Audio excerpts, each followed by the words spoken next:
आर्थिक स्वावलंबन हेच खऱ्या सक्षमीकरणाचं मूळ आहे.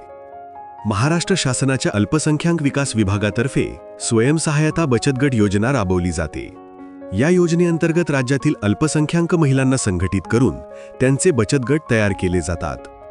या गटांद्वारे महिलांना पतपुरवठा, उद्योजकीय विकासाची संधी तसेच माहिती आणि ज्ञानाचा आधार उपलब्ध होतो.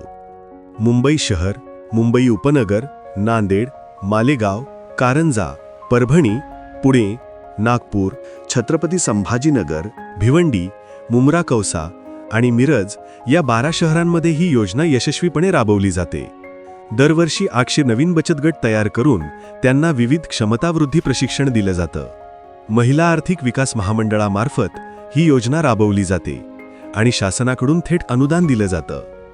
या उपक्रमामुळे अल्पसंख्याक महिलांना आत्मनिर्भरतेचा आत्मविश्वास मिळतो आणि त्यांची सामाजिक आर्थिक प्रगती अधिक वेगाने घडते. अल्पसंख्याक महिलांना बचत गटाचा हात, सर्वांगीण विकासाला शासनाची साथ. अल्पसंख्याक विकास विभाग, महाराष्ट्र शासन.